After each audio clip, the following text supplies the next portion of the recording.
Welcome back to Steaming Pile with Lauren and Tucker. I am Lauren. And I'm Tucker.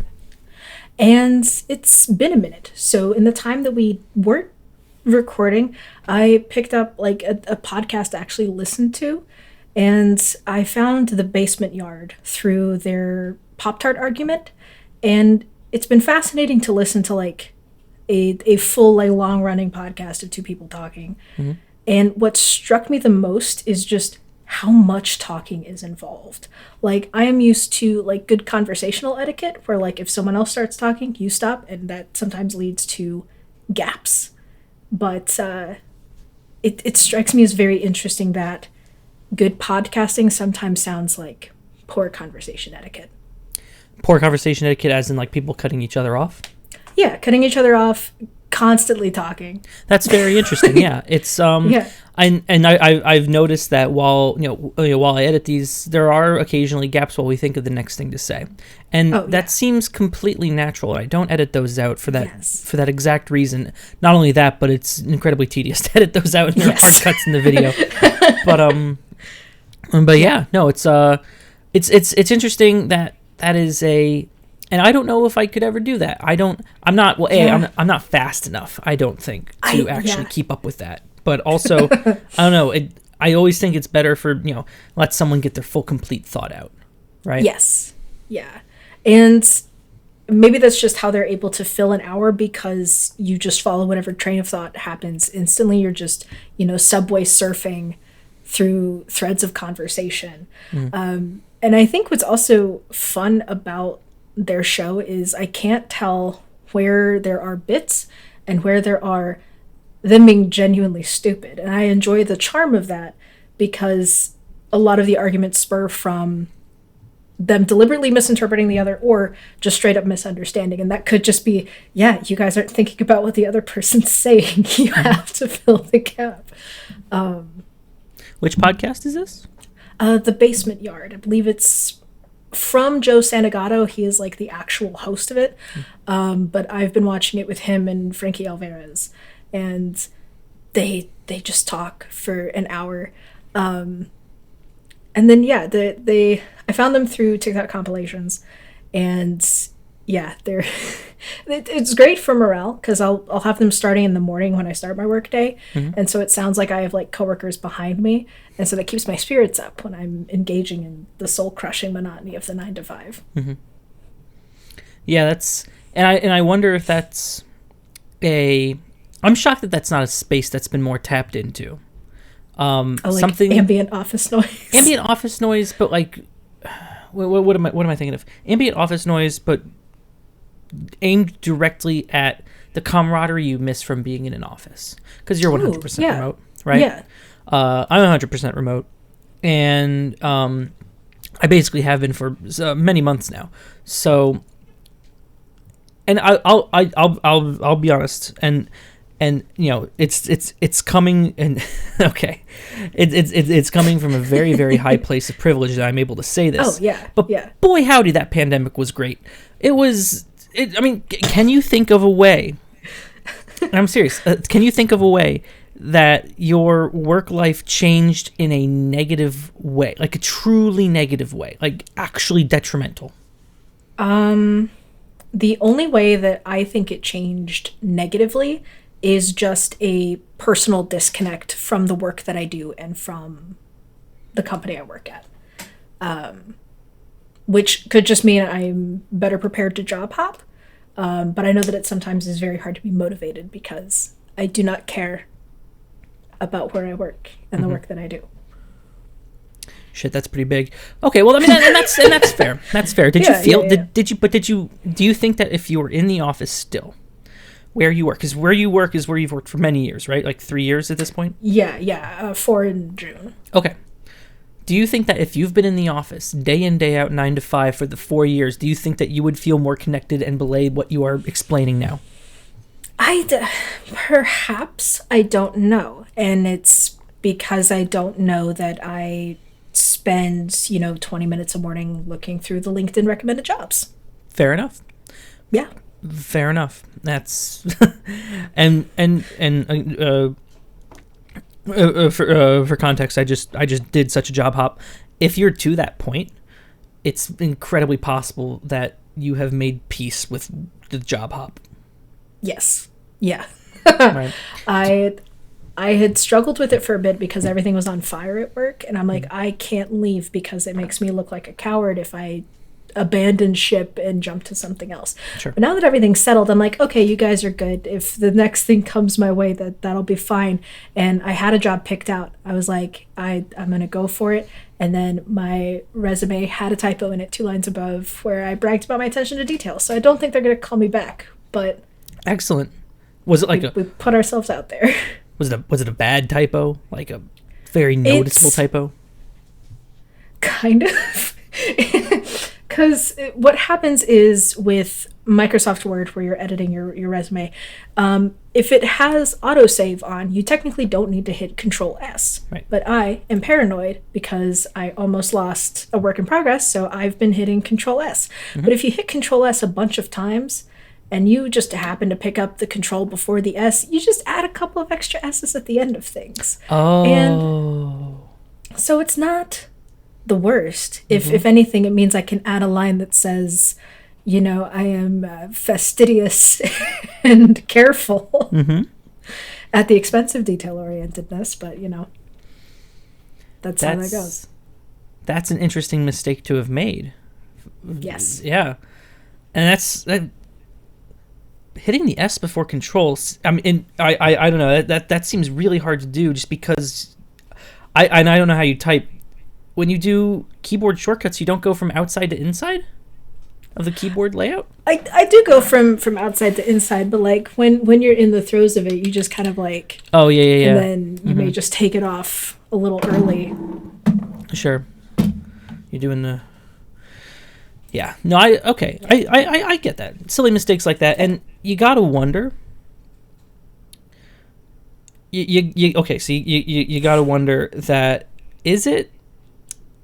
Would it behoove companies and more importantly, I guess hiring managers, hiring staff, HR, recruiters, that's the word. Would it behoove them to look past such mistakes and this, I guess this is a balancing act because for any job that is likely worth having, there will be an influx of people trying to get said job. Right? Yeah. Unemployment's really low right now, but there's still a lot of people who are job hopping as opposed to coming from unemployment. So, and it's especially the I imagine the markets that we're in. I don't know how tech heavy it is, but it's incredibly saturated. And also, just by the way, to quote Daniel Tosh, what is the unemployment rate? 6%.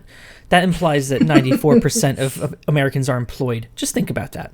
Anyway, would it behoove recruiters to look past that for a at risk of losing a good candidate to someone else? Because it is their job to bring in the top talent. Oh, yeah. Sometimes your top talent is saving more than Jesus, and they hit the S. Like, what is the what do you do in that case? Do they look? Should they look past that? I mean, I would say yes because it serves my interests, but I do think there's almost like a quadrant, right? There's exuberance and apathy, and then there is we'll call exuberance, and then competency, and we'll say learning curve placement. Yeah. And I think if you have someone who is very enthusiastic, they've put forth their work persona, and it is a very gung-ho kind of persona, I think you can brush off a typo as like they're just excited, and that was what I was just excited. But if you sense apathy, then that's where like cover letters come into play, and cover letters are kind of sucky. Like even writing for something that I did really want, cover letters are just like, yeah, but I don't want to talk about me. I want your money. I want to help you do this job, but I want your money. Yeah. So if you were to change the system, here you go. If you were to change the system, let's say cover letters were a requirement in the industry. Yeah. Sometimes they are, sometimes they're not. But let's say cover letters are a requirement. Would you do away with the cover letter in exchange for having to have a 5 or 10 minute phone screen with every candidate? Yes. Yep. As someone who hates calls in her current job, I would actually, even from a recruiting standpoint, would be down to spend even 20 minutes with a candidate to talk about, what attracted them to this job, especially if you have screening questions. In a lot of our industry, I imagine, I haven't gotten super deep, but I imagine there are more screening questions of what do you do when you're faced with this situation? And I think you have their answers in front of you. Mm-hmm. Talk to them about their thought process behind it. That's the whole point, which I guess is an interview. And so it's a matter of, if you want to interview everyone, you could do it that way. Yeah. So you would prefer the on-the-spot improvisational nature of a phone screen where you have to exude a employable aura against the you can edit it until the cows come home cover letter. Yeah, and I think it is because of the editing until the cows come home aspect. By putting more control in your own box, there is a greater tendency to procrastinate. Whereas if it's okay, on next Thursday, we're going to hop on a call and we're just going to talk about your application and why. And then I think that, perhaps enhances what the company thinks of you as a potential employee, how you answer questions, how you handle being on the phone. But I could see that as not necessarily being everyone's preferred method.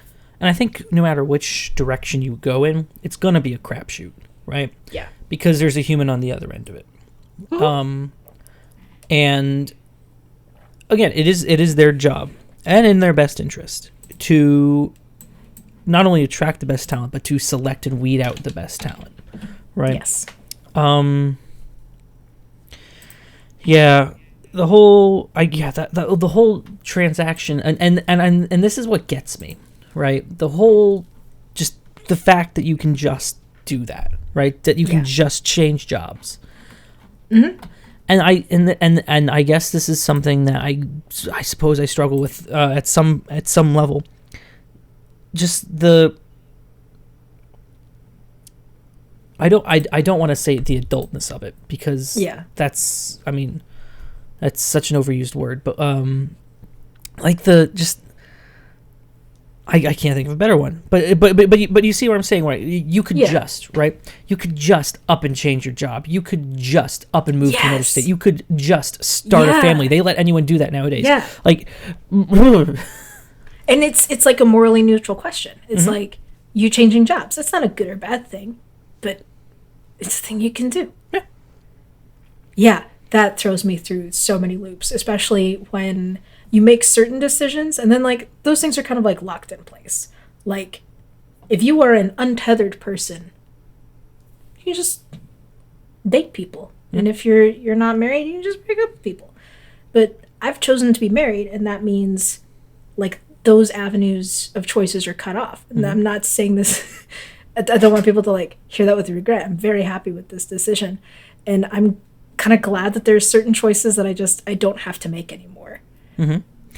But you still decided, to do that, just as you would, get a new job, just as you would any other of these big decisions. And what I still think, and I don't know how many different yikes things this reveals about my psyche, but there's no one that you need to ask permission from for these things, right? Mm-hmm. And obviously there's no one that can grant it. And I think that's where this level of perhaps it's where and the whole reason I was so resistant, or I guess reluctant is the better word, to use the word adult, is because of how the word adulting has been completely obliterated by I guess the leading edge of millennials, right? Because millennials spans a far wide things. We're at the trailing edge, almost to the point where we're not. And maybe we're not. I don't actually know. We're right in the gray area. But, excuse me, the leading edge. Really cocked that word up. Yeah. Because, and I get it, because you kind of encompass all of those weird admin tasks under that same umbrella. Mm-hmm. But there is still a measure of, like gold star achievements are going to fill out your little grid of all of the things that you did today, when it's so much more constant. And I think that is the thing that I have hated the most about the realization of adulthood is maintenance. Mm-hmm. And constancy. Where do you think that changed? Because I don't think it's just us who, right? Because this seems generational, right? Yeah. When did this change? Why is adulting a bad thing? No, not a bad thing, but something that's like so novel, even into your mid 30s. It's novel. Prolonged adolescence. So it goes back to the invention of the word teenager in the 1920s, when the idea of leisure time became more available. You didn't have to go work in the factory at 8 years old.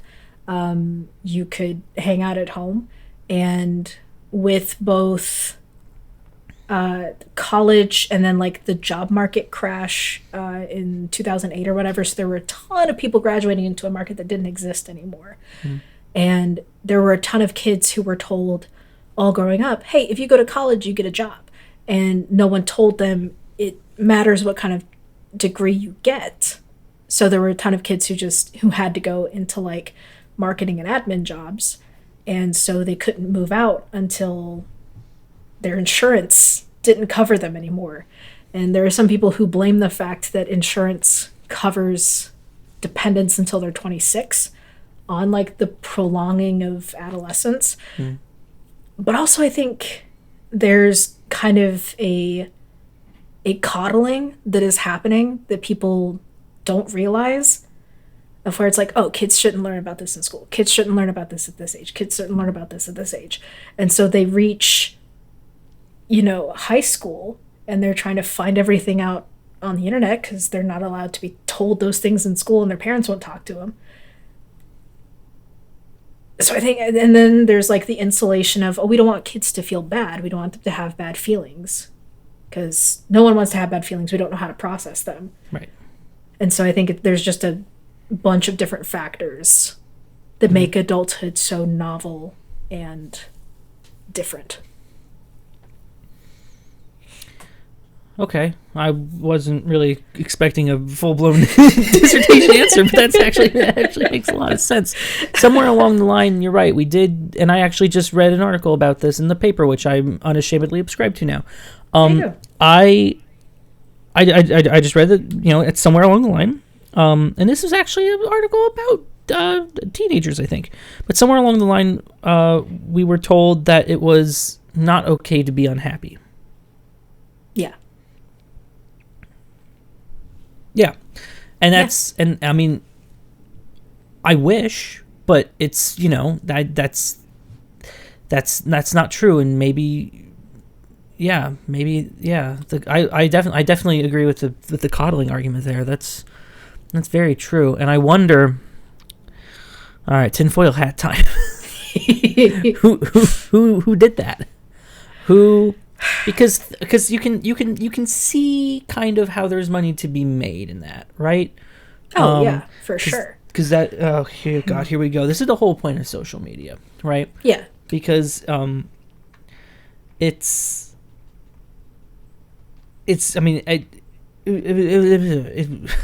that's the whole. I mean, that's the thesis. That's the whole point of social media, is so that you can feel. If you don't feel good, you can rectify that immediately. Yes. You can purchase something, you can do something. Instant gratification. Yep. So where it all goes back to, like, I don't want to say Ronald Reagan, but I'm going to say Ronald Reagan. Just pin some more crap for this reason. Yeah. Because at the height of Ronald Reagan's like influence, power, whatever you want to call it, he brought with him like a lot of the like Christian health and wealth kind of folks who were a very powerful voting majority, but carried with them the stipulation that if you are successful and if you are happy, that means, you know, God is proud of you and you are doing the right things.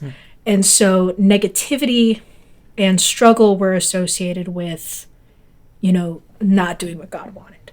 And so it kind of fed into the Puritan work ethic that hung out all the time of, if you're sad, it's your fault, which adds guilt on top of being sad.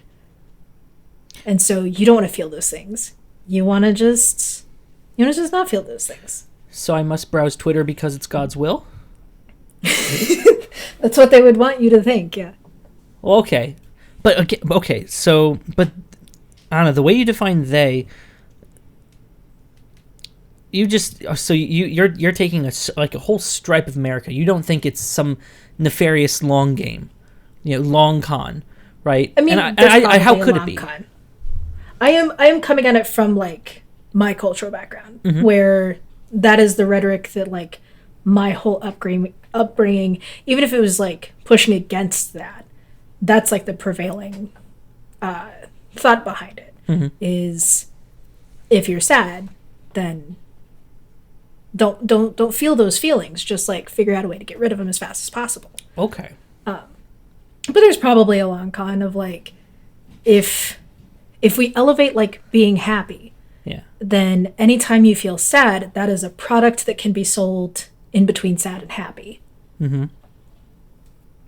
And so if you create a need, if you create a want that can be satisfied with a product, you can sell happy.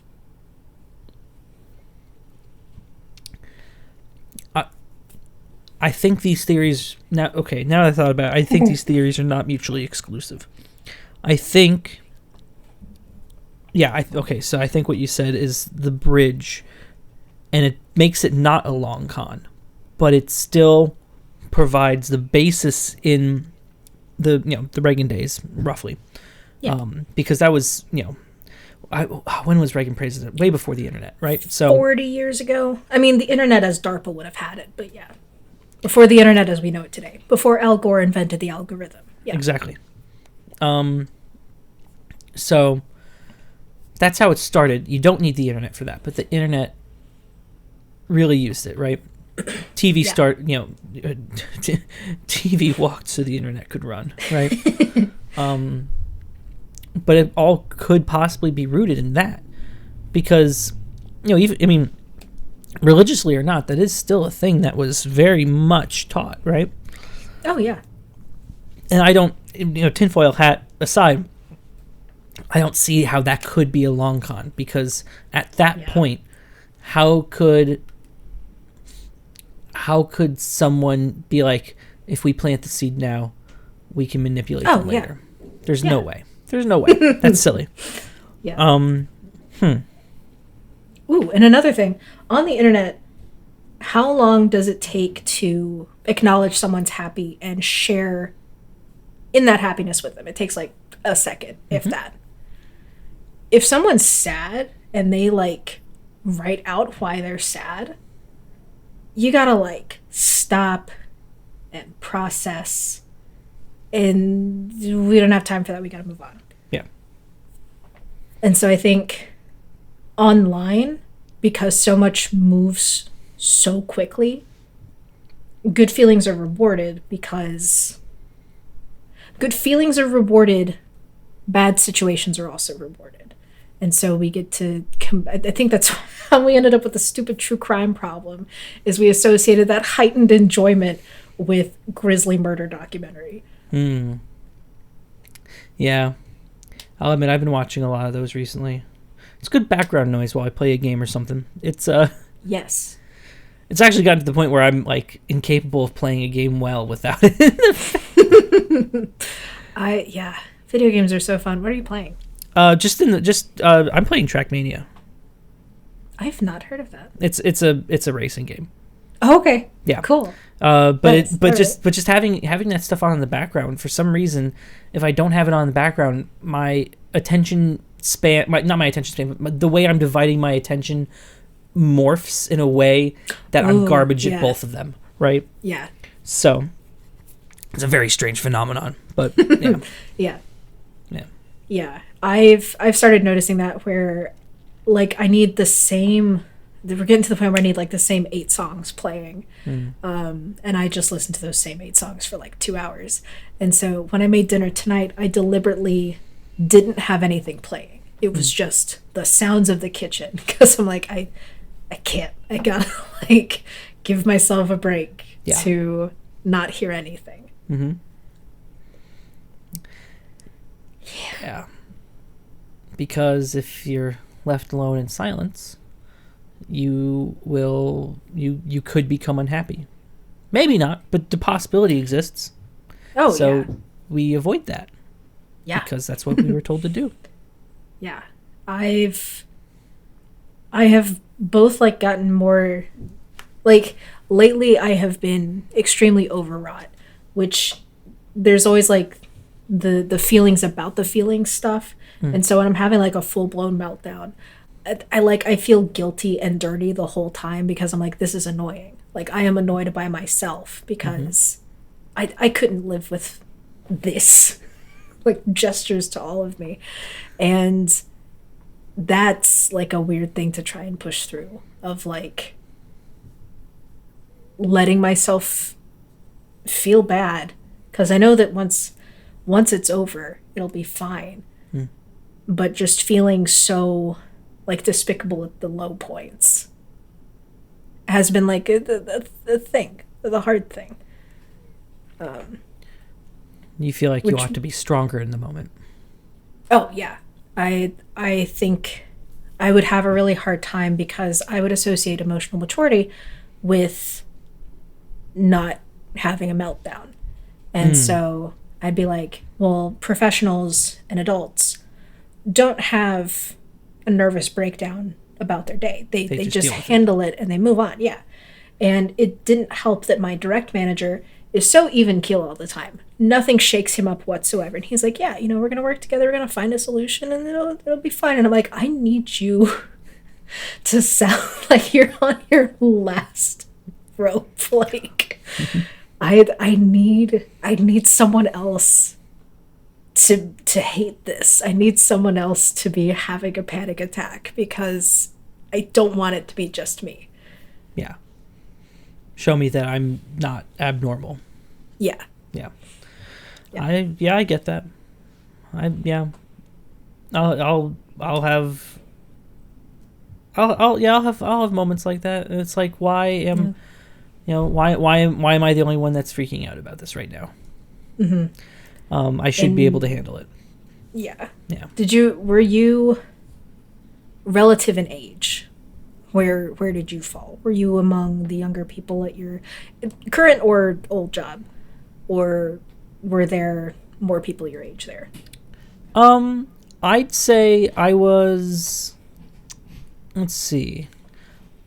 I was probably there were people my age, maybe a couple years older, but still, their number started with a 2. Okay. Yeah. Yeah.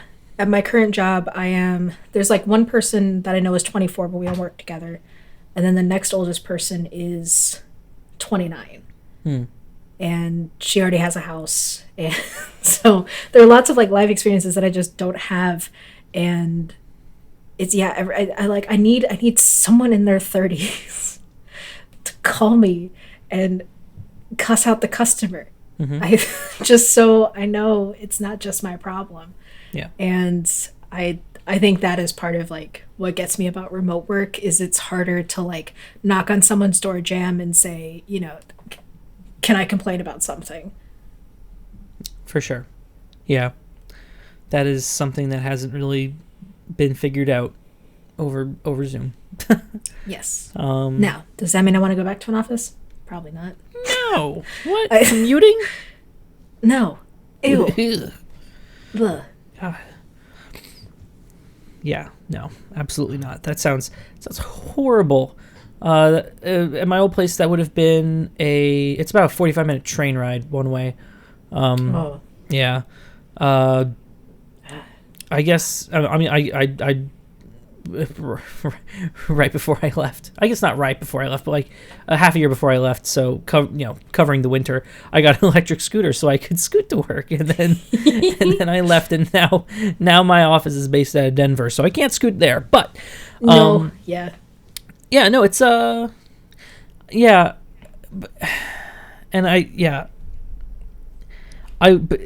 don't even remember where I was going with this.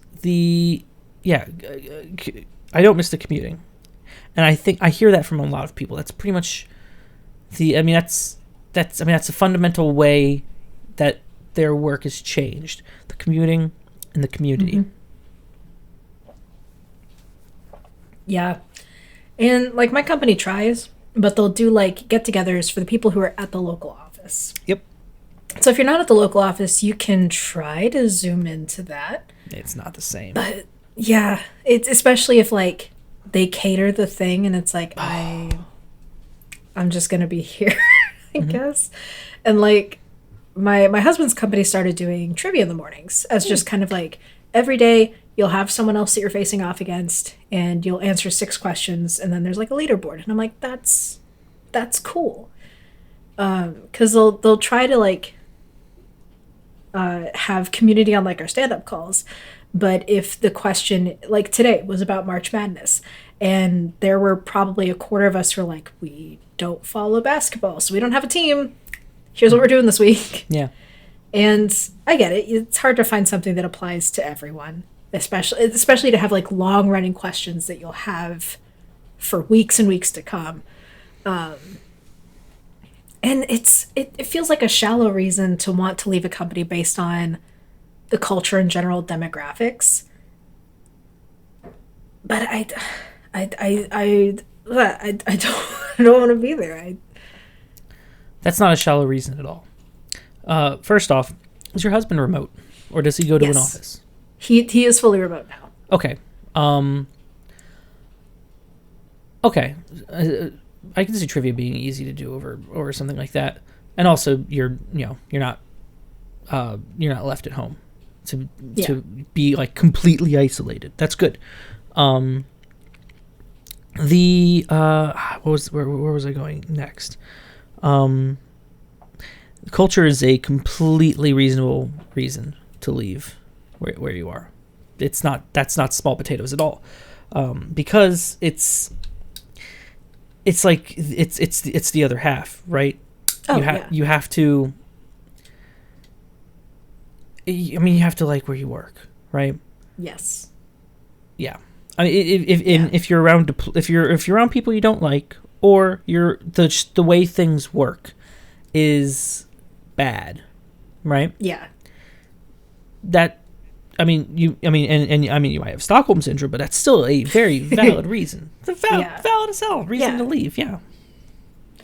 Yeah, and this past week was especially difficult because I, like most other people, have delusions about like whatever your hobbies are becoming the thing that you can make enough money on to do that full time. Mm-hmm. And my husband listened to me like complain about how I was like, this scene is stupid. It's not gonna do well, and I'm gonna have to be at my job for the next 15 years. And he's like, if you put pressure on your hobby to be a job now, that's only gonna make you hate that thing you enjoy doing all the more. Yep. Because it puts a false expectation on it to perform at a level it doesn't have to. Yeah, as soon as you start monetizing your hobbies and rely on them for anything, it just any amount of fun you have goes out the window. Oh yeah, because you have to pull in the business side of it. Mm-hmm. And I think that is what it is no one actually wants to run a business. No, not like that. Yeah. And so every day I'm like, yeah, I get that, but I think I'm built different. And I'm like, no, just tap away in the 2 hours before work, mm-hmm. and then do the boring 9 to 5, because you have loans to pay, and you can't pay off your loans on your dream. Because what also keeps me at my job with like this thing that I would love to pursue on the side is I think I would shrivel up and die if I became like the partner who spontaneously quits to pursue their art. I hate that trope so much. Because I can't stand like the presumption that it's like, yeah, but mine's gonna work out. Mm-hmm. It's like you have your dreams, but you have to keep working because it's my dreams that are gonna pay off. And the movie or the book or whatever always makes the protagonist seem justified in it because it works out in the end. Mm-hmm. But I'm like, but no, the rest of us have to work. This isn't a Hallmark Channel. This is yeah. The odds are stacked against you. It's just not. Oh yeah. And and it's and this is why I only ever really want a job or a career to be. I don't want it to be fulfilling. I want it to be half filling, right? I want to enjoy it while I'm there, but I also want it to not only leave space for it, but also be able to fund, but yes. but also kind of allow and not detract from any sort of hobbies. And I don't know that it's been working well so far. I guess that always the people who quit for the sake of their dream. Yeah, before like a new revenue stream has been added to the life. Exactly. At the very least, if you're going to do that, you need an exit plan. You need to time box it. Let's say you want to quit and write a book, right? Yeah. You give yourself a year, right? Save up, give yourself a year.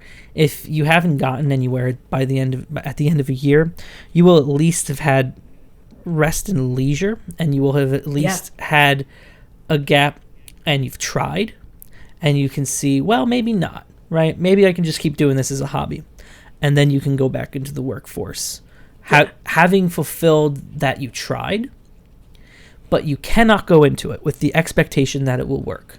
That is such a bad expectation to set, because at that point you are going to mentally deplete yourself with such high expectations of such artistic grandeur that you're never going to ascend to that. Even if you make something really good, you're never going to ascend to what you think you ought to have.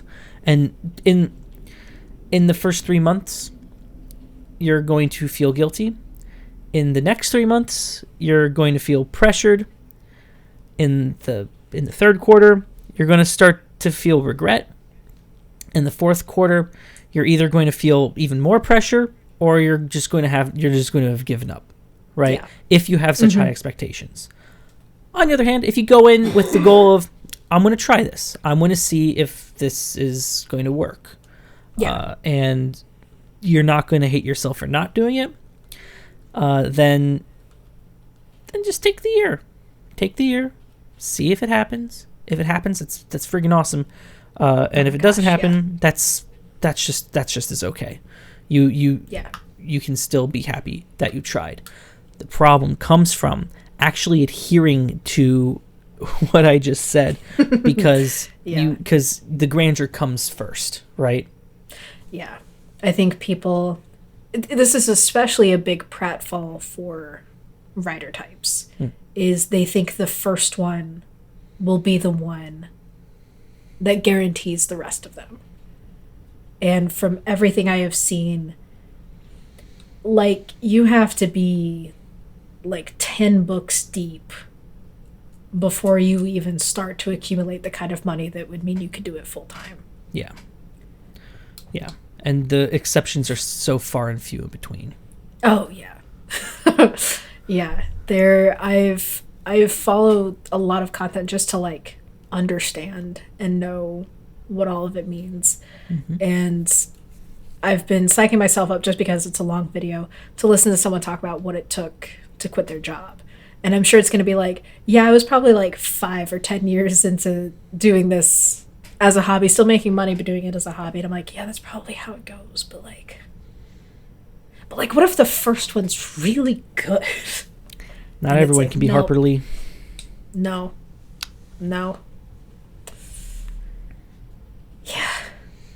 Yeah, it's a hard thing. It's a hard thing to even reckon with, right? Like, it's a hard thing to, you really, I mean, and it's, of course you're supposed to believe in yourself, of course, right? You should always believe in yourself. You should be like, yeah, I can do the thing. But you also have to be okay with not being able to do the thing, because it's a very hard thing to do. Not everyone can do that thing. That's why there aren't 10 Harper Lees a day, right? Yeah. That's why. Because it's so hard to do and it's so rare. You have to be okay with that. Mm-hmm. And again, it's not to say don't believe in yourself, right? Because of course you're supposed to believe in yourself. That is the only way that you could have a chance of doing anything, is if you believe that you can. Again, the hard part of all this advice is actually adhering to it, because the grandeur comes first. Yeah. Yeah. And I think it would be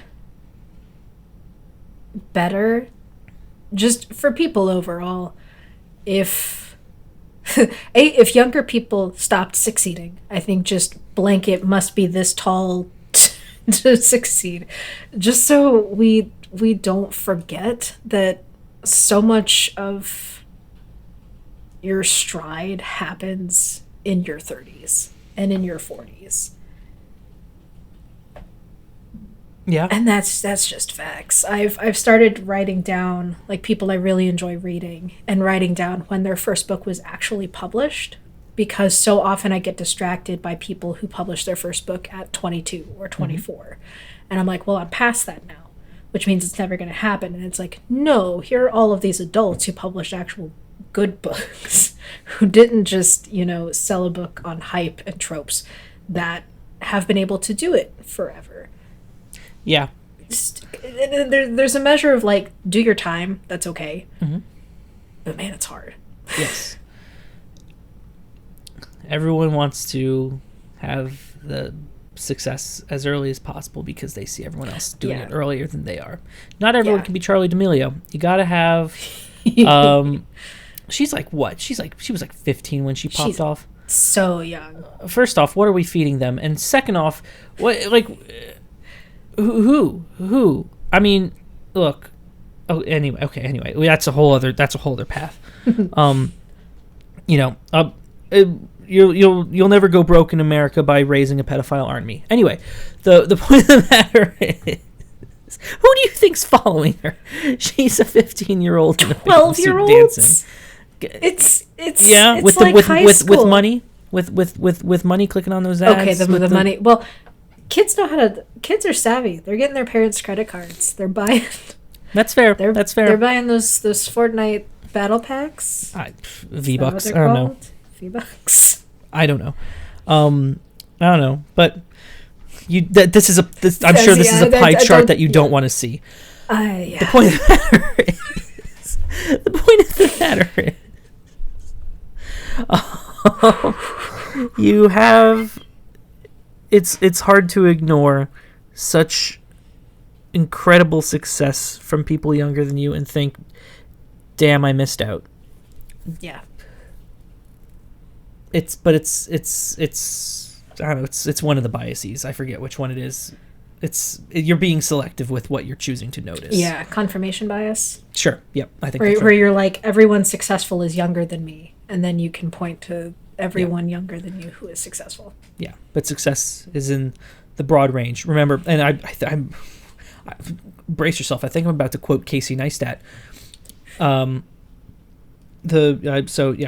think, what did he say? He said something like the 20s are where you figure it out. The 30s are where you really grind hard and you do it, and your 40s and possibly beyond are where you get to enjoy that. Right, so success can come at any stage, right? Yeah, I think it's true, because I think the encouragement I will take from all of this is I am glad the version of me that is/will be successful is not the 21-year-old version of me. Why is that? That was a cursed entity. She should not have gotten off scot-free with whatever success I thought I deserved at that point. Because this way I can be a much cooler, like, 27 to 35.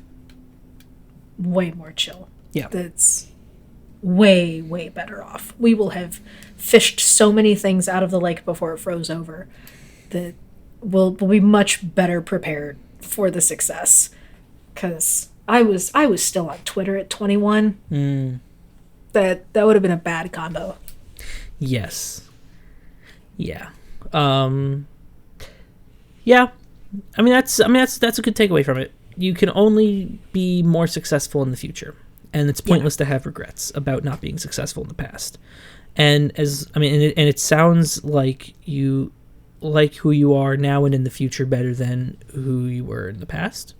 Yeah. And you think that that person is more deserving of the success you wish to attain than who you were previously.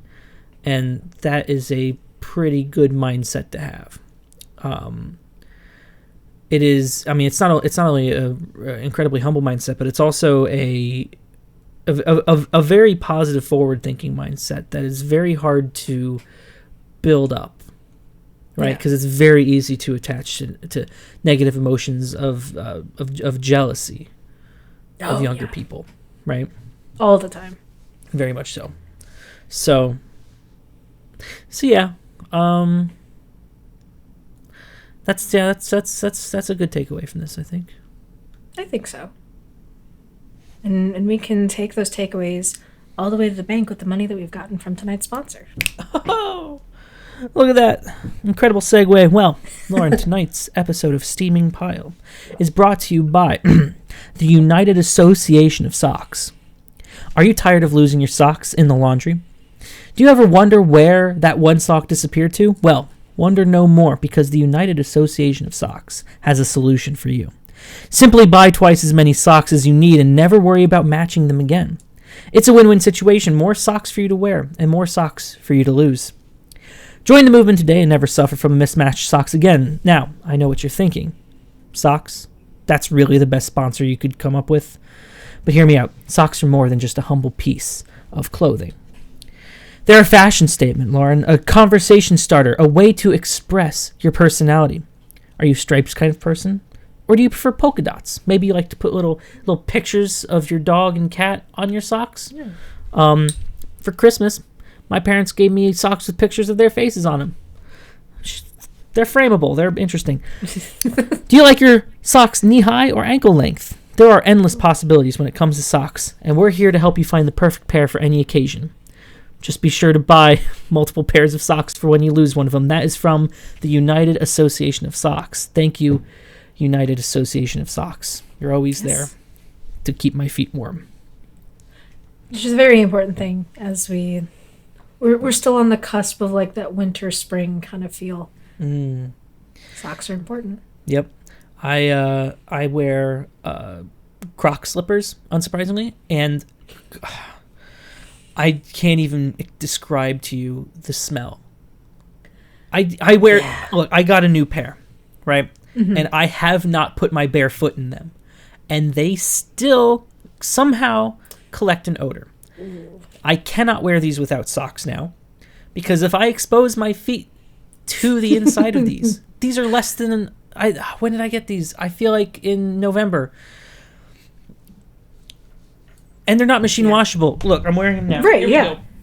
Yeah. You can't take the liner out. You can't wash them. I don't know how to wash these. They're like these, where once they're broken in, they're broke. Yep. I think, and it pains me to say this, I might need to abandon the Croc slipper. Because as warm as they are, they felt and mat very easily. And so they don't stay fluffy.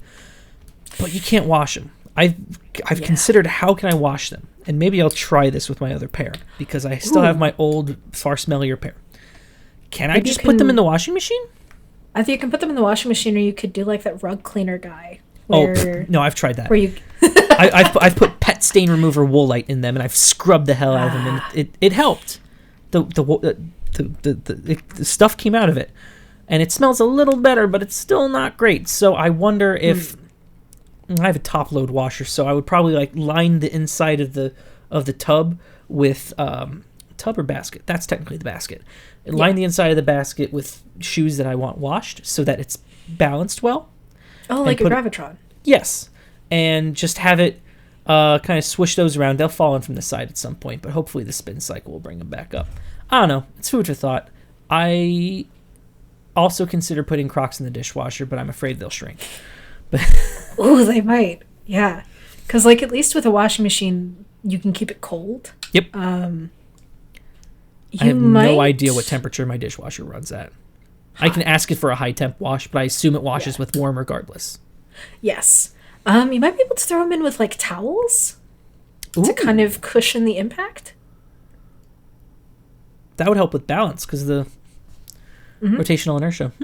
Yeah. I might just. My washing machine screamed at me the other day, and so I don't know if I'm willing to subject to something like this. I had a full load in there, and I accidentally had it set to small, and so the belt that did the spinny bit or the agitator, it literally started screaming and smoking. It's like, oh no! There's always like a very visceral, deep panic when an appliance is smoking and it shouldn't be. Yeah. Where you're like, this is it. This is the end. This is the one that's going to make it on the local news.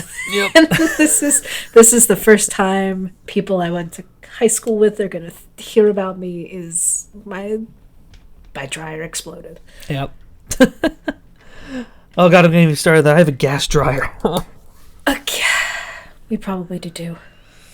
I mean, they're fine. They work. Yeah. They're not dangerous. They have apparently they have really good fail safes in them.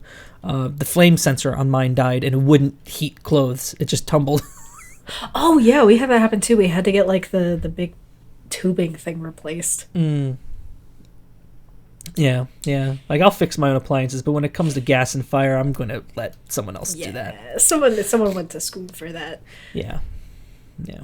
We went to an engineering college, but that does not qualify me to do. And I am not handy. Look, you got it. You got a math major. I got a software engineering major. Engineering in either of those, that's a stretch. Yeah.